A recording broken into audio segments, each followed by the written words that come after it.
नमस्कार दोस्तों। आज मैं आपको एक ऐसे गांव के पुराने स्कूल की कहानी सुनाने जा रहा हूं जहां श्रीमंत बाबू पढ़ाया करते थे।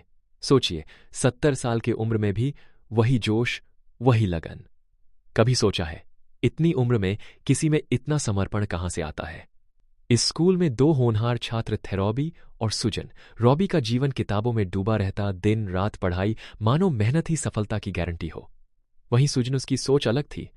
उसे पता था कि सिर्फ मेहनत काफी नहीं, सही रणनीति और बुद्धि भी जरूरी है। अब आप सोच रहे होंगे, क्या दोनों की मेहनत में यही फर्क था?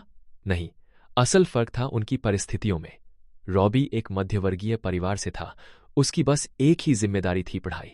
मगर सुजन, वो एक गरीब किसान का बेटा, दिन भर खेत में काम, फिर भी किताबों से प्यार। अब सुनिए, एक शाम जब सुजन थका हारा खेत से लौटा, उसके पिता ने ताने मारते हुए कहा, पढ़ लिख के क्या होगा? हमारा तो पेट भरना मुश्किल है। क्या आप खुद को सुजन की जगह रख सकते हैं? इतने दबाव में भी आगे बढ़ने का साहस कहां से आया?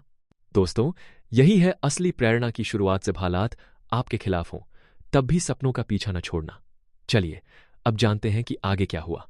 एक दिन श्रीमंत बाबू ने दोनों छात्रों को बुलाया और कहा, यह मेरी आखिरी परीक्षा है। अब जरा सोचिए, जब आपके शिक्षक खुद चुनौती दें तो दिल की धड़कन कितनी तेज हो जाती है। चुनौती थी पहाड़ की चोटी से एक खास फूल लाना। जो पहले लेकर आएगा वही जीतेगा। अब क्या ये सिर्फ दौड़ थी या जीवन की असली परीक्षा? रॉबी ने बिना सोचे समझे सीधा पहाड़ चढ़ना शुरू कर दिया। स्वेट एक्विटी और परसिवियरेंस यानी पसीना बहाना और लगातार कोशिश करना उसके हथियार थे। उधर सुजन ने खुद से सवाल किया, क्या कोई आसान रास्ता है? अब आप सोच रहे होंगे, क्या सुजन का तरीका गलत था? क्या शॉर्टकट्स लेना सही है? सुजन ने एक बूढ़े आदमी से पूछा, जिसने बताया, पीछे की ओर एक पतली पगडंडी है, वहां से जाना आसान होगा।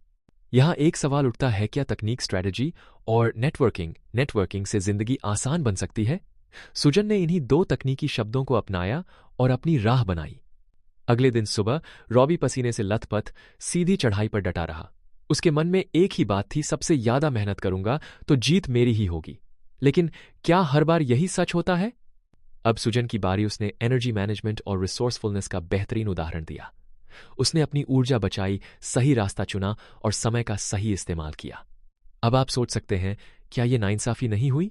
रॉबी ने तो ज्यादा मेहनत की, लेकिन जब दोनों शिक्षक के सामने पहुंचे तो नतीजा चौंकाने वाला था। सुजन पहले ही फूल के साथ वापस आ चुका था।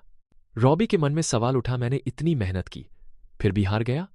यही तो जिंदगी है, कभी कभी सिर्फ पसीना बहाने से मंजिल नहीं मिलती। श्रीमान बाबू ने मुस्कुराकर समझाया, मेहनत जरूरी है, लेकिन सही दिशा, सही रणनीति के बिना सफलता अधूरी है। क्या आप मानते हैं कि कभी कभी स्मार्ट वर्क हार्ड वर्क से ज्यादा रूढ़ी हो जाता है? कहानी खत्म नहीं होती दोस्तों। वर्षों बाद रॉबी बन गया महान वैज्ञानिक और सुजन सफल उद्यमी। दोनों ने सीखा, हार्ड वर्क और स्मार्ट वर्क का परफेक्ट बैलेंस ही असली सफलता की कुंजी है। अब सोचिए, अगर रॉबी ने सिर्फ मेहनत पर विश्वास किया होता या सुजन ने हमेशा शॉर्टकट्स लिए होते, क्या वे इतने सफल हो पाते?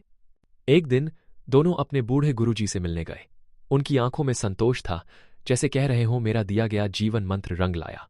यहां एक बात गौर करने लायक है, लाइफ लॉन्ग लर्निंग और अडेप्टेबिलिटी, यानी लगातार सीखते रहना और समय के साथ बदलना, यही दोनों ने अपनाया।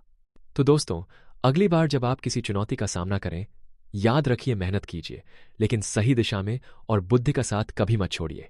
यही असली सफलता का राज है। धन्यवाद।